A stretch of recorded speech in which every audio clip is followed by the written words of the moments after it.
La connaissance des pierres précieuses, dite gemme, s'appelle la gémologie. Le mot gemme vient du latin gemma qui voulait dire bourgeon. Pour moi qui suis un peu jardinière à mes heures, c'est un nom prédestiné. On dit une gemme, avec 2 M d'ailleurs, sachant qu'en anglais il n'y en a qu'un. On dit Gems and Gemology. La gémologie concerne donc l'étude des gemmes. Elle sert à déterminer la nature des pierres de bijouterie. C'est un sujet passionnant et inépuisable qui touche une multitude d'univers, aussi variés que ceux de la chimie, du rêve, de la couleur, de la découverte ou de la lumière. Dès que l'on fait allusion aux pierres précieuses, vient tout de suite à l'esprit le diamant. Il est brillant, mystérieux, magique, mais pour tout gémologue, chaque diamant répond à 4 critères d'évaluation, dit en anglais les 4 C, comme carat, clarity, color, cut. Le carat tire son nom de la graine de caroubier. Le poids d'un diamant s'exprime en carats, et 1 carat est égal à 0,2 g. Voici un échantillonnage de diamants, depuis 1/10 de carat jusqu'à 2 carats. Ici, un diamant bien taillé de 1 carat qui fera 6,5 mm de diamètre. La pureté d'un diamant est très importante, notamment pour en déterminer son prix. On parlait autrefois de crapaud. On parle aujourd'hui d'inclusion.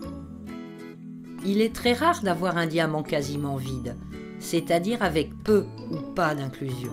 Des normes internationales ont établi une échelle de pureté qui comporte 5 degrés pour classifier le diamant. Depuis le diamant complètement pur jusqu'au diamant piqué. Entre ces 2 extrêmes, il existe 3 niveaux d'impureté. Très petites inclusions, VVS, très petites inclusions, VS, et petites inclusions, SI. Color. Sa couleur est aussi très importante. Il existe une échelle de couleurs sous forme de lettres, depuis la lettre D, diamant parfaitement incolore, jusqu'à Z, diamant blanc, mais avec une forte nuance de jaune. Sachez qu'il est très difficile pour un œil non exercé de percevoir cette nuance de jaune dans le diamant. Au-delà de Z, existe une catégorie à part, qu'on appelle les diamants de couleur, fancies. La qualité de la taille d'un diamant est histoire de proportion, de symétrie, d'angle entre ses facettes et de polissage. La taille optimale est la plus courante, que vous voyez ici, est ce qu'on appelle la taille moderne, brillant, ronde, de 57 ou 58 facettes. Taille mise au point dans les années 20. Comme j'aime, a choisi de faire un petit clin d'œil au diamant et a établi une méthode pédagogique originale basée sur ses propres 4 C. En français, commencer, comprendre, connaître et conseiller. Commencer. Comme j'aime, c'est fixer 3 priorités. Démystifier le monde des pierres précieuses et éclaircir certains termes courants. Chasser les idées préconçues et les préjugés. Vous étonner, vous ouvrir l'appétit et aiguiser votre curiosité avec par exemple de la fluorite, de l'aigle marine, de l'opale de feu et encore bien d'autres gemmes de couleur. Comprendre avec 2 priorités.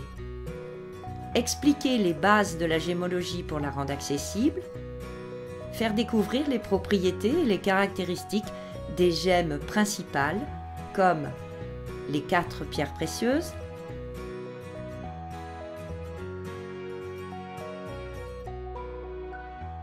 les pierres fines, les pierres décoratives, la perle et autres matières organiques.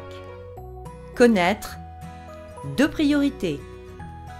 Manipuler les instruments nécessaires pour identifier les gemmes, savoir détecter les pierres dites fausses, traitées, imitations, pierres synthétiques.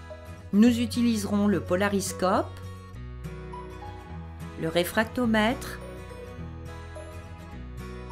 le dichroscope, la chambre à ultraviolet et la binoculaire pour étudier les inclusions. voici du zircon, pierre naturelle, et de l'oxyde de zirconium, pierre synthétique. Conseiller, donner des clés et des adresses pour progresser et pour aller plus loin.